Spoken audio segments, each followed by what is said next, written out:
रहे हैं और 15वें अध्याय का 15वां श्लोक कल हम आपको समझा रहे थे कि मैं ही सब प्राणियों के हृदय में अंतर्यामी रूप से स्थित हूँ। मैं ही संपूर्ण प्राणियों के हृदय में अंतर्यामी रूप से, तो हमारा अंतर्यामी कौन हुआ?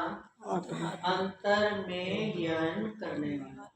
यन माने इधर से उधर जो क्रिया दिखाई दे रही है ना, इंद्रियों से, हाथों से, पैरों से, उसी के पावर से हो रही है। तो वो अंतर्यामी कोई और नहीं, उसी का नाम आत्मा है। तो इसलिए क्या कह दिया उन्होंने, उनके हृदय में अंतर्यामी। तो हृदय नाम क्यों ले दिया? विचार करें। हृदय नाम इसलिए ले दिया कि यहाँ हृदय में हमने बताया था ना, वो उतर के हृदय में इसका विश्राम स्थान जीव के रूप में, चेतन के रूप में होता है। तो वो यहाँ पर बैठ के ऊपर नीचे चारों तरफ की अपने कार्यकलाप में करवाता है और उनका साक्षी भी रहता है और उनका कर्ता भी बनता है। भाई जो कर्ता बनता है ना, यही इसकी भूल है। अगर ये कर्ता न बने, सिर्फ अंतर्यामी रहे, चेतन रहे, तो फिर ये किसी भी क्रिया से बंध नहीं सकता।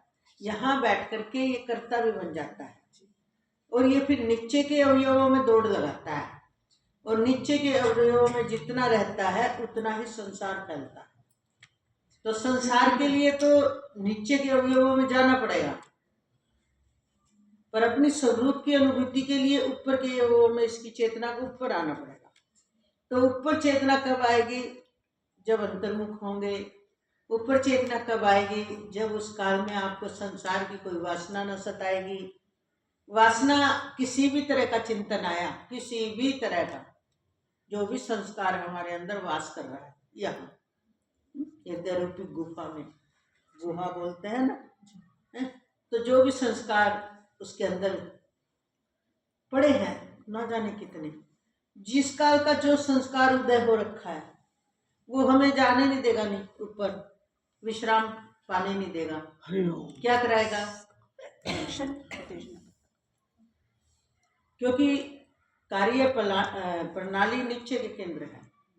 यहाँ से क्या दिखाता है? यहाँ से वो मैं है ना, हूँ के रूप में, हूँ तो यहाँ कर बोलता है विशुद्ध चक्कर में। यहाँ से ना उसकी उड़क मारती है मेरों की, और मेरों का प्रसार सारा नीचे के केंद्रों में। और जैसे वो मान ले ये हूँ ऊपर चढ़ जाए, ध्यान देना, यहाँ मैं, यहाँ हूँ, मैं हूँ, और यहाँ ऊपर चढ़ करके कहाँ कहाँ चला गया? है में क्या है? बस है। क्या है? नाम है, पुरुष नाम है, स्त्री नाम है, मनुष्य नाम है, बनने वाला नाम है, बिगड़, मतलब कल्पना ही नहीं, कोई नाम ही नहीं दे सकते। ये भी नहीं कि मैं तो ये हूँ, ये कहने के लिए भी नीचे आना पड़ेगा। वहां ऊपर क्या है? बस है, और उस है की परम विश्रांति, उस है का परम सुख, उस है का परम आभास, उस है का होने पर का, बस वही हमारा परम आत्मा है, वही हमारा परम प्लस आत्मा, परम आत्मा है। क्योंकि वहां कोई हम कल्पना नहीं। जैसे जैसे वो नीचे उतरता है, विशुद्ध चक्कर में विशुद्ध शिव शक्ति यानी हूँ जो है वो हूँ है, शिव और शक्ति यानी वो जो है अब दो रूपों में दिखने लगी। एक वो है, एक उसकी शक्ति। यहाँ भी पूरी विशुद्धता है।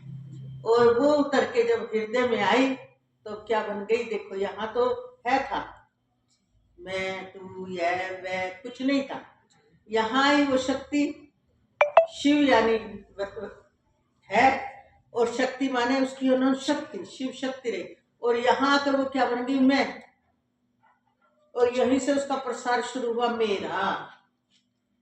यहीं से अनेक जरूरतें महसूस करने लगा। मान, अपमान, मेरा, तेरा, अच्छा, बुरा, बुद्धिगत ज्ञान का जो होता है ना, हिसाब किताब वो यहाँ कर बैठ रहा है। फिर उसका विस्तार करता है वो मैं, अभी सूक्ष्म में ये यहाँ, फिर वो नाभि कमल में उतरता है। इसीलिए नाभि कमल से ब्रह्मा जी प्रकट हुए थे, क्योंकि ब्रह्मा जी रजोगुणी हैं। अब तो अनेक प्रकार की वासनाएं उसे परेशान करती है। मेरा होना चाहिए, मेरे भी होने चाहिए, मेरा भी परिवार होना चाहिए, मेरे भी बच्चे होने चाहिए, ये मेरे घर वाले हैं, ये मेरे बाहर वाले हैं। अपनों की तो ममता होती है, ये तो अपने हैं। मतलब जो भी आपने संस्कार इकट्ठे किए, किसी के कैसे हैं, किसी के कैसे हैं, वहाँ ये नाभि कमल में, मणिपुर में एक मणि की तरह घूम रहे। और जैसे जैसे वो नीचे के केंद्रों में जाते हैं, समाधिष्ठान में, मूलाधार में, मूलाधार तो सारा ही पुंज किसका है? वासनाओं का। बस यह चेतना के पड़ाव है 7। हृदय में मैं 3 नीचे के 3 ऊपर के। 3 नीचे के कौन से हैं? मणिपुर, आज्ञा चक्र, सहस्त्रसार। ये जितने जितने ऊपर जाते रहोगे, इस मैं की अपनी अलग से मैं गलती चली जाएगी। जितने जितने ऊपर जाओगे, ध्यान देना, इस मैं का मैंपना गलता चला जाएगा। और जितने जितने नीचे आते रहोगे, इस मैं का मेरापना बढ़ता चला जाएगा। अब आप हिसाब लगाओ, किसमें जीवित रह रहे हो? सारा दिन आभास, सारा दिन। अच्छा, इसमें आए बिना आप कैसे किसी किसी के नेगेटिव, अच्छे बुरे कर ही नहीं सकते। यहीं से लेकर दिमाग में आते हो। दिमाग एक अलग चीज है, ध्यान देना। ये तो हमने चेतना की बात करी है, फिर दिमाग में लाते हो। और दिमाग में, जो दिमाग में है ना, जिसको आप दिमाग बोलते हो, स्मृति बोलते हो, मूड बोलते हो, इंग्लिश का शब्द, हिंदी का शब्द नहीं है ये मूड। मेरा तो मूड खराब है, मेरा दिमाग खाली मत कर, ये बुद्धिगत ज्ञान है। तो इसमें वो स्मृति के रूप में जो जो जो जो मैं मेरा आपने फैलाया ना, यहाँ पर वो स्मृति के रूप में बैठा है। अब स्मृति के रूप में कितना बैठा है, ध्यान देना। वो भी देखो ऊपर आके यहीं बैठा है। जो ये सहस्त्र सार है, ये बिल्कुल ब्रह्मरंध्र से सीध में, ये तो चेतन का निवास है। इसे सुषुम्ना नाड़ी भी कहते हैं। ऐसे होती हुई यहाँ तक, नरूढ़ तक, मूलाधार तक पहुंच गई। इसका प्रकाश नीचे की तरफ इधर आ जाएगी, गले से हाथों में, इधर सारी नस नाड़ियों में। ये चेतना का विकास है। लेकिन जिसकी अब हम बात कर रहे हैं, जिसको आप मन बोल देते हो, बुद्धि बोल देते हो, वो मन और बुद्धि, मन हृदय में ही होता है, दाई साइड। जिसको आप कहते हो मेरा मन नहीं करता, आप ये नहीं कहते मेरा मन नहीं करता ना, शांति चाहता हूँ, मेरा मन नहीं करता, मेरा मन नहीं करता। और इसी से फिर आप जाओगे यहाँ दिमाग में। दिमाग में आपके सारी स्मृतियों का बायोडाटा है। अच्छा, और बताए, इस दिमाग में एक ही जन्म की स्मृति का बायोडाटा नहीं है, अनेक जन्म की स्मृतियों का बायोडाटा वो सुषुप्त पड़ी है। जैसे आप आजकल मोबाइलों में देखते हो ना, यूट्यूब पे एक संत की देखी तो उसका सारा फिर लगातार, और बेल वो कर दोगे, बटन दबा लोगे तो उनका सारा ही डाटा खुलता चला जाएगा। ऐसे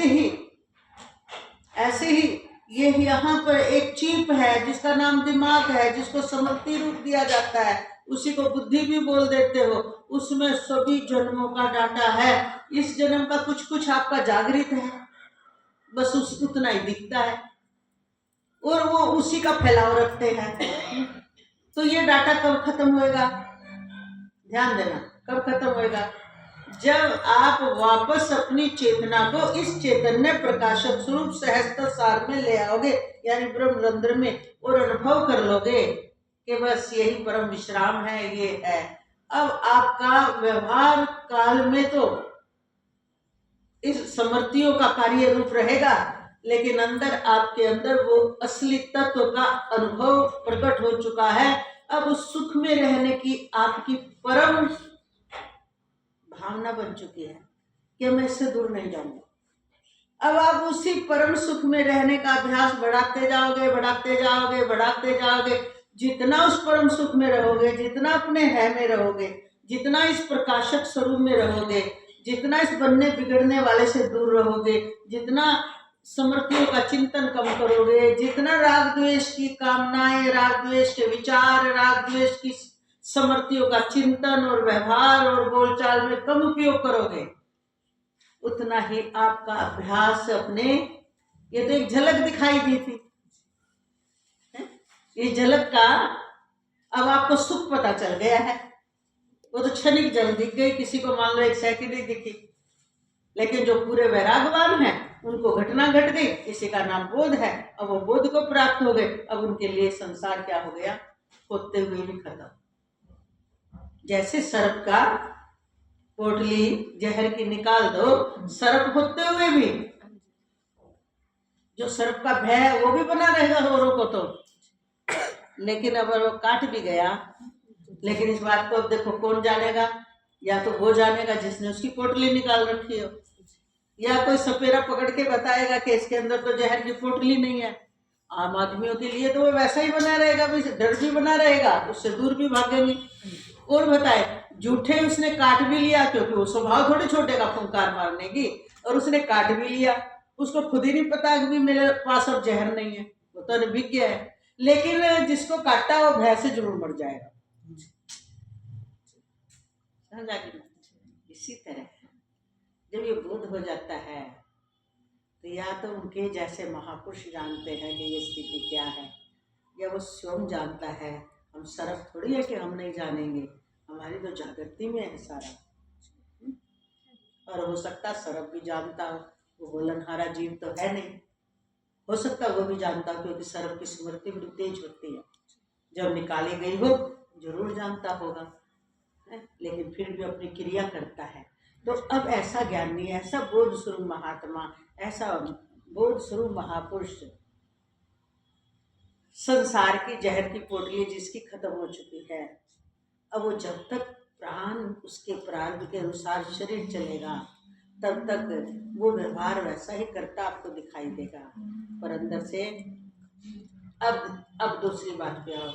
अब जो सामान्य जन है या पास में भी रहने वाले हैं, उनका भी ज्ञान तो लोप रहता है ना, तो अज्ञानी जन है, वो उसके व्यवहार को देखकर, अपने व्यवहार को देखकर उसको सामान्य ही देखते रहेंगे, लाभ नहीं ले सकते। लाभ कौन लेगा, या तो कोई परम भक्त लेगा उनसे,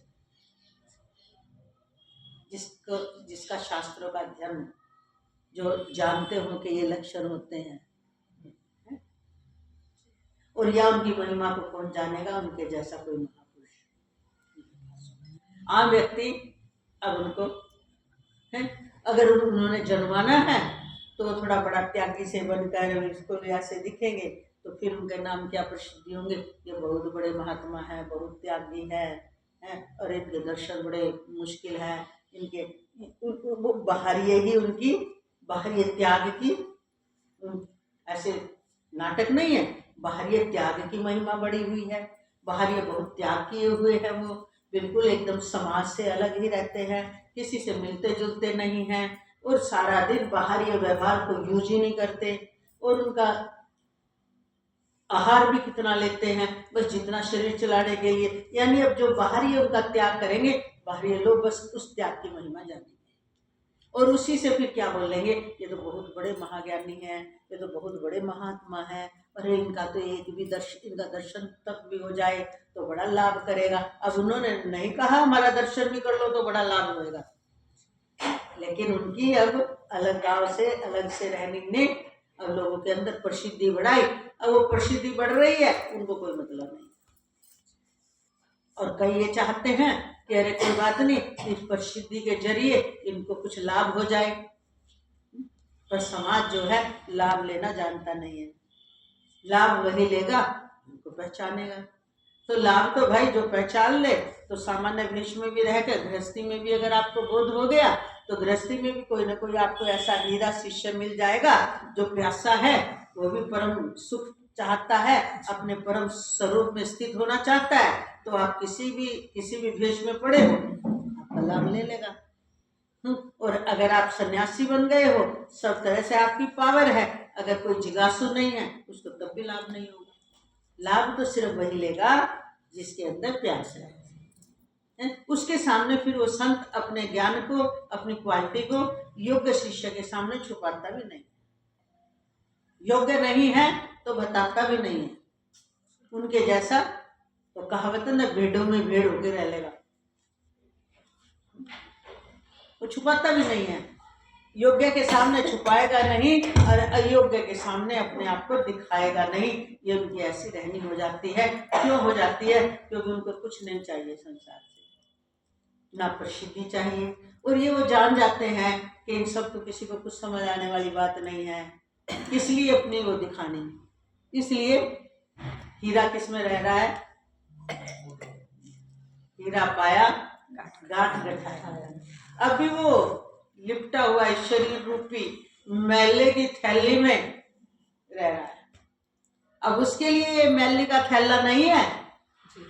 सच में तो शरीर की बात करें तो मैले का ही थैला, कहाँ से ऐसी चीज है जहां से इसमें मल ना निकलता हो। लेकिन उसकी दृष्टि क्या है? एक एक कण ब्रह्म है, एक एक कण ब्रह्म है। ये मैल आदि के जो शब्द है ये तो शरीर की दृष्टि से, हकीकत में क्या है? पूर्ण ब्रह्म ही अपनी महिमा में नाना रूप से क्रिया करता फिर रहा है, खेल रहा है।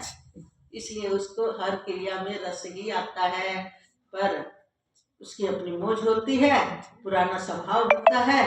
कई फिल्म क्रियाओं से दूर रहना पसंद करते हैं और कभी कभी कर भी लेते हैं, इसलिए वो स्वतंत्र हो जाता है। इसलिए हमारे वेदांती महापुरुष क्या कहते हैं? उनके पास क्या आ जाता है? सतगुरु की प्रसादी मुकम्मल आजादी। अब वो मुकम्मल आजादी में रहते हैं। क्या आ गया उनके पास? देखो, अपनी महिमा नहीं गाएगा, अपने त्याग की महिमा नहीं गाएगा, अपने सतगुरु का प्रसाद क्या मिल गया? पायो जी मैंने, पायो जी मैंने, राम रतन धन पायो, पायो जी मैंने, राम रतन धन पायो। देखो आगे क्या बोल रहा है? वस्तु अमोलक दी मेरे सतगुरु, वस्तु अमोलक दी मेरे सतगुरु, बड़ी बताई बात पायो जी मैंने, पायो जी मैंने, राम रतन धन पायो, पायो जी मैंने, राम रतन। अब हमने सतगुरु की महिमा गा रहा है, वो है राम रतन।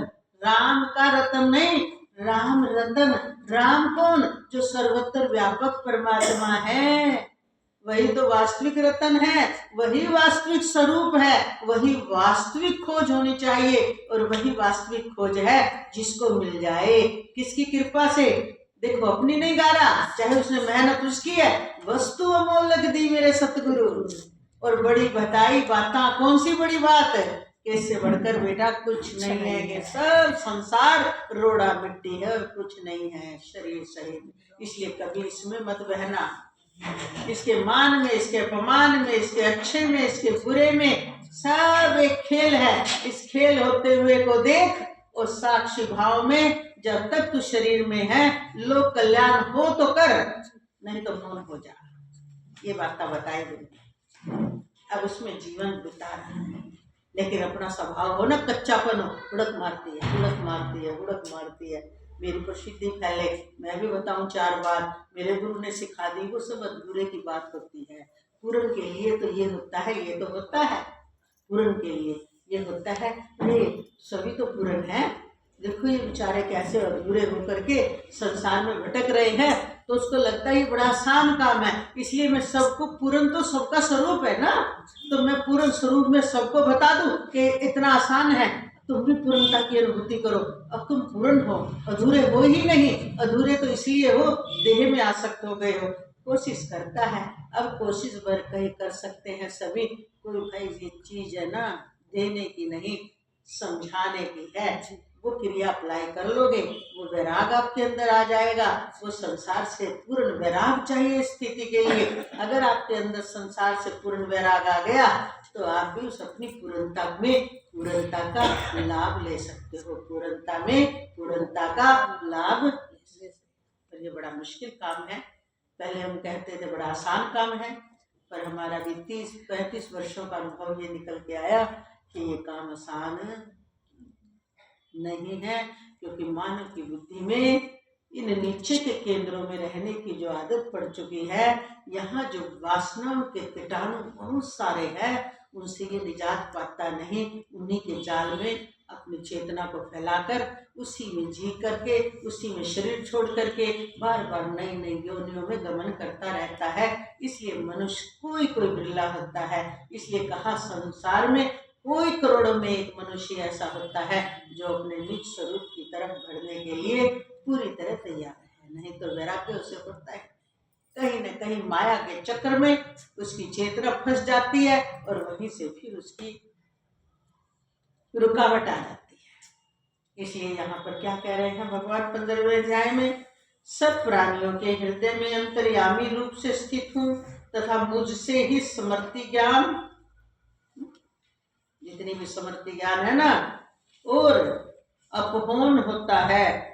अपहोन किसे किसे बोलते हैं आपको बता दें, विचार के द्वारा बुद्धि में रहने वाले संशय, विप्रिय आदि दोषों को हटाने का नाम अपोहन है। किसको होता है ये? किससे? मुझसे ही। वो तो उन्हीं से रहा है, परमात्मा स्वरूप से ही। लेकिन हम क्या मान रहे हैं? जब हम उसमें जागृत रहेंगे तो फिर क्या होगा? हमारे अंदर संशय और विप्रिय दोष रहेंगे नहीं। और जब तक आपके अंदर संशय, किंतु परंतु ऐसा वैसा है, अभी आप योग्य ही नहीं रहे। नहीं तो आपको एक नियम बता दे, जिस दिन आप योग्य होंगे ना, सदगुरु के सम्मुख जाते ही कोई संशय लेके भी आए हो ना, कोई आपके अंदर जिज्ञासा पूछने की, वो ना समाधान हो जाएगी, शांत हो जाएगी, आप भूल ही जाओगे मैं क्या प्रश्न लेकर, और फिर वो उठेगा भी नहीं कभी भी। तो इससे पता चलेगा कि आपके सामने बैठते ही आपके चित्त की सारी संशय खत्म हो जाते हैं। तो आप एक दिन योग्य बन सकते हो और सतगुरु की कृपा के पात्र बन सकते हो। ये पहचान है। और अगर सामने बैठकर भी आपके किंतु परंतु और संशय बने ही रहते हैं, इसका मतलब चित्त इतना भी अभी तैयार नहीं हुआ। नहीं तो ये पहचान बता दी हमने। जिसके घर में बैठकर था, आज गुरु जी से ये पूछूंगा, और सत्संग में आकर समाधान भी हो गया, पूछना ही भूल गए। संशय, शांति इतनी आ जाती है चित्त में कि याद ही नहीं रहा हमने क्या पूछना था। ऐसे गल गया कि उसका जैसे अंजलि में जल लेकर चले गए, और जब तक शिवलिंग के पास पहुंचे थे देखा अंजलि में जल ही नहीं है। ऐसे वो संशय घर से लेकर आश्रम तक खत्म हो गया।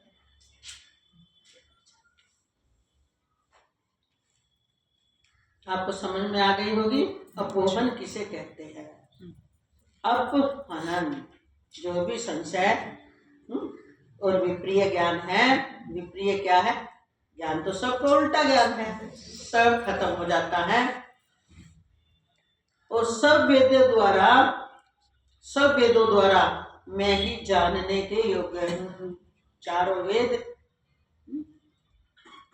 80,000 श्लोक, कर्म कांड के 16,000, उपासना कांड के 4,000, ज्ञान कांड के सभी वेदों के द्वारा, बोले क्या? मूल रूप में, तत्व रूप में मैं ही जानने योग्य हूँ तथा वेदांत का कर्ता। लोगों ने समझ रखा। अब वेदांत तो कोई अलग से इन लोगों के धर्म है। वेदांत ही वास्तविक धर्म है। वेदांत का मतलब होता है वेद के अंत में जो शेष रहता है, सब कुछ बोलने के बाद भी जो शेष है, जो मूल है, वो क्या है? इसको बोलते हैं, जो भगवान कह रहे हैं, वेदों द्वारा मैं ही जानने योग्य हूँ। इसका नाम है वेदांत का कर्ता, और वेदों को जानने वाला भी मैं ही हूँ। इस संसार में नाशवान और अविनाशी भी ये दो प्रकार के पुरुष हैं। अब आप कहोगे कि नाशवान और अविनाशी दो पुरुष कहाँ से आ गए? तो ये बता दें आपको, सर्व वेदों का तात्पर्य परमेश्वर को जानने का है, जनाने का है। सभी वेदों का कर्म के द्वारा भी, भक्ति के द्वारा भी, ज्ञान के द्वारा भी, मूल रूप में उसमें कौन ओतप्रोत है, सबका तात्पर्य यही है, यही जनाने का है। इसलिए सब वेदों द्वारा जानने के योग्य एक परमेश्वर ही है। और ये बात बीच में नहीं भूलनी चाहिए, जो भगवान ने ऐलान कर दिया, कौन है वो अंतर्यामी रूप से जिस परमेश्वर की ये बात कर रहे हो, वो हर प्राणियों में मैं हूँ, ये मैं हूँ ही आत्मा है, ये मैं हूँ ही जीव बना हुआ है, और ये मैं हूँ ही अपनी अनुभूति करता है परमेश्वर के रूप में। और ये मैं हूँ ही संसार में फंसकर देह आदियों में आसक्ति रखकर ये मैं हूँ ही फंसा हुआ है, जबकि फंस गया है पर संसारी नहीं बन गया है तो ये जो का तो प्योर। जिस दिन इसको समझ में आएगी निकल जाएगा। वो जो प्रकाशक स्वरूप हो वो नहीं फंसता, इसकी चेतना ही जीव कहलाती है। उस चैतन्य की चेतना का नाम ही जीव है। ये चेतना ही अपने को टिमटिमा रही है और कह रही है मैं हूँ, मैं हूँ, मैं राम हूँ, मैं कृष्ण हूँ, मैं शिव हूँ। नहीं नहीं, राम शिव कृष्ण कभी कहते ही नहीं मैं राम कृष्ण शिव हूँ। ये कहते सब कुछ सर्व रूप मैं ही हूँ और मैं कुछ भी नहीं, मैं तो अनंत अकर्ता भोगता परम तत्व हूँ। उनका तो ये अखंड ज्ञान रहता है।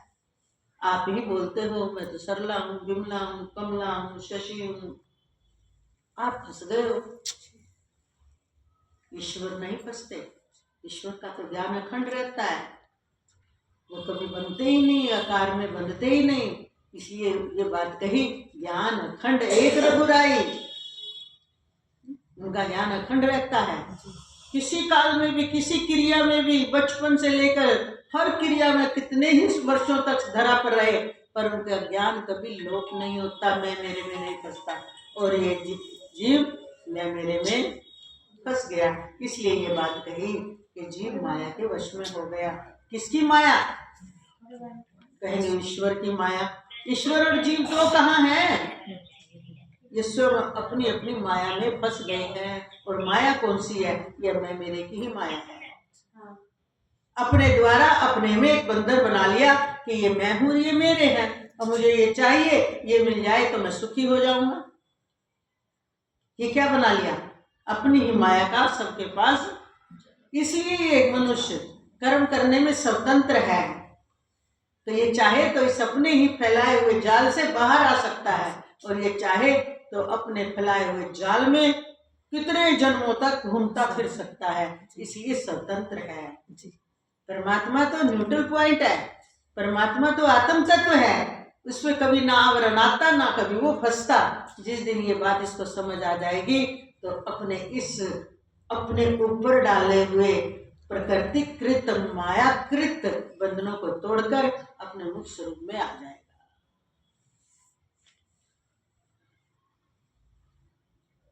तो क्या बता रहे हैं भगवान? इस संसार में नाशवान और अविनाशी भी ये दो प्रकार के पुरुष हैं। इनमें संपूर्ण भूत प्राणियों के शरीर तो नाशवान, तो पुरुष क्यों बोला? इसलिए बोला जाता है ना ये पुरुष है। ये शरीरों को भी बोला जाता है ना, पंचभूतों से बने तत्व को भी पुरुष बोलते। और इनमें संपूर्ण भूत और जीवात्मा जो है वो अविनाशी कहा जाता है, जो भगवान पीछे भी बता चुके हैं। इन दोनों में उत्तम पुरुष तो अन्य ही है। कौन है वो? जिसको कभी अज्ञान नहीं व्यापता, जो अखंड है, जो अभी हमने बताया, प्रकाशक स्वरूप को, परम तत्व को, परमात्मा कहो, आत्मा कहो, देह में उसे साक्षी रूप से कहो, उसे जानने वाला कहो, आप कुछ भी नाम दो, पर वो बिल्कुल प्योर निर्मल स्वरूप का परिचय होना चाहिए। तो ये अन्य ही है जो तीनों लोकों में प्रवेश करके सबका धारण पोषण करता है। क्यों प्रवेश कर रहा है? क्योंकि पहले से विद्यमान है, उसके बिना कोई लोक ही नहीं है। उसी से में तो लोग भास रहे हैं। ये थोड़ी है वो कहीं और बैठा है, 3 लोग पहले रच दिए, फिर उनके अंदर उनको हाँ उपनिषद में आती तो ये कथा कि उसके अंदर फिर वो आया। अरे वो तो चेतन रूप से क्रिया दिखाई गई है। सर्वत्र व्यापकता के रूप में तो वो पहले से विद्यमान है। ये तो क्रिया के रूप में है कि जो दिखाई गई है, ईश्वर ने जब सृष्टि के रूप में प्रकट हुए तो अनेक आकार बनाए, कोई अच्छा नहीं लगा, फिर क्या संतोष नहीं हुआ उन्होंने, फिर अपने ही प्रतिमूर्ति बनाई। अपनी प्रतिमूर्ति भगवान जैसी मूर्ति ही मनुष्य शरीर है, तो भगवान को संतुष्टि हुई, यानी ईश्वर को संतुष्टि हुई। और वो सभी देवी देवताओं को पसंद आई, तो सबने स्थान मांगे, सबको स्थान दिए, पर वो चेतन नहीं हुई मूर्ति। स्वतः ये ब्रह्मरंध्र से उन्होंने जैसे प्रवेश किया, जो बताया जाता है ब्रह्मरंध्र, आज्ञा चक्र, विशुद्ध चक्र, अनहद, मणिपुर और स्वादिष्ठान मूलाधार, वो ऐसे चिरती हुई चेतना पूरे शरीर में फैल गई। ये तो एक क्रिया का खेल है। क्रिया में तो ऐसा, जब तो नाना रूप दिख रहे हैं, नहीं तो नाना रूप कुछ होंगे ही नहीं अगर ऐसी क्रिया नहीं होगी तो। इसलिए क्या कह रहे हैं, इन दोनों से उत्तम पुरुष तो अन्य ही है, जो तीनों लोकों में प्रवेश करके सबका धारण पोषण करता है, एवं अविनाशी परमेश्वर और परमात्मा इस प्रकार कहा गया है। देखो, हम परमात्मा नहीं बोलेंगे, परमेश्वर नहीं बोलेंगे, परमेश्वर यानी ईश्वरों का ईश्वर, परमेश्वर। परमात्मा यानी सामान्य आत्मा बोल देंगे तो ज्यादा विशेषता नहीं बढ़ेगी, है ना। परमात्मा जो सबसे परे से भी परे है, इसलिए महिमा में तो बताना ही पड़ेगा ना, है। सामान्य रूप से वो सर्वत्र व्यापक है, उसी का नाम आत्मा है। देहधारियों में उसे आत्मा नाम से कहा जा रहा है। जब उनकी महिमा बताएंगे तो क्या है वो, परमेश्वर, परमात्मा, अविनाशी। जो चीज आपको अविनाशी दिखाई दे वो कौन है? अब आप बताओ, आप नाशी हो या अविनाशी? अविनाशी। बोलते, वो मानते तो नहीं, मानने तो दुख खत्म हो जाए, बोलने से क्या होता है, गले तो नहीं उतर रही है बात, अंदर में तो ये जच रही है मैं मरूंगा, देखो और कितने दिन की जिंदगी शेष है, देखो मैं कहाँ जाऊंगा, देखो भगवान वैसे तो मैंने जीवन में बुरे कर्म किए नहीं है, फिर भी देखो हमारे कौन सा हाथ में है, भगवान जहाँ पटकेगा, देखो वैसे तो भगवान ने अच्छी जगह जाना योनि देनी चाहिए, गलत कर्म तो मैंने जिंदगी में की। अपने आप ही ताना बाना जैसे छोटा बच्चा बनता है ना, सुने सुनाए सारे अंधे बैठ करके बोले जा रहे हैं, और देखो तुझे दिखाई दिया कि 7 मंजिला घर है, वो कह रहा नहीं मुझे तो 1 मंजिल और ऊपर दिख रही है, तीसरा कह रहा नहीं नहीं बहुत सारी मंजिल है। कौन है? सब क्या है, क्या है? खुशी आँख है नहीं किसी के भी, दिखाई किसी को नहीं दे रहा, पर तुक्के मार रहे हैं। हाँ, तूने 1 ही मंजिल दिखाई दी, अगला कह रहा मुझे 3 दिखाई दी, वो कह रहा मुझे 7 दिखाई दी, वो कह रहा मुझे 10, और अगला तो फिर जोर लगा के बोल रहा मुझे तो इतनी मंजिल दिखाई दे कि गिन भी नहीं सकते। तो ये अंधों के उपदेश है। कोई कह रहा भगवान ऐसा है, कोई कहता ऐसा है, कोई कहता हम यूं है, कोई कहता हम यूं है, कोई कहता हम यूं है। सुनी सुनाई बात कुछ अपने पास से जोड़ी, शास्त्रों के अर्थ गलत निकाल लिए, कहता कोई भगवान ऐसे मिलेंगे, कोई कहता भगवान ऐसे। गीता जी में तो बिल्कुल संक्षेप में सब कुछ खोल के दे रखा। देहधारियों में मैं आत्मा नाम से कहा जाता हूँ, मुझको कहाँ ढूंढे रे बंदे, मैं तो तेरे पास में, ना मथुरा में, ना काशी में, ना काबा कैलाश में, और खोजी हो तो तुरंत मिलूं मैं पल भर की तलाश में। इसका भी अर्थ नहीं निकाला। खोजी हो तो तुरंत मिलूं मैं पल भर की, पल टाइम कितना होता है ये बताओ, पल कितना टाइम होता है? तुरंत ही, तुरंत ही। अरे हाँ, जो परिचय दिया वो तो मैं ही हूँ, बस मिल गया, मिले मिलाए का आदर हो गया, लेकिन इतनी जल्दी गले नहीं उतरता कि मैं ही हूँ। मैं तो ऐसे बोलूँगा वो भगवान ऊपर है, वो भगवान सब जगह है, वो भगवान ही सब कुछ है। अरे हम तो कुछ नहीं है, हम तो जानवर हैं, हम तो पशु हैं, हम तो पापी हैं, हम तो ऐसे ऐसे गले उतरी हुई ये बातें मेल ही नहीं मिलाते। गधे का, पापी का क्या मेल उससे? सहज में ही आनंद स्वरूप है, सुख स्वरूप है? इतना इतना ऐलान कर दिया रामायण जी के द्वारा, भागवत जी के द्वारा, उपनिषदों के द्वारा, ब्रह्मसूत्र के द्वारा, गीता जी में सब खोल के दे दिया। क्या अगर इस सिद्धांत को भी मान लो क्या बोल दिया? ईश्वर अंश जीव अविनाशी, चेतन अमल सहज सुख राशि। इस एक छोटी सी चौपाई का भी अर्थ निकालने की कोशिश ही नहीं कर रहे, बस गा लेते हैं। जब अखंड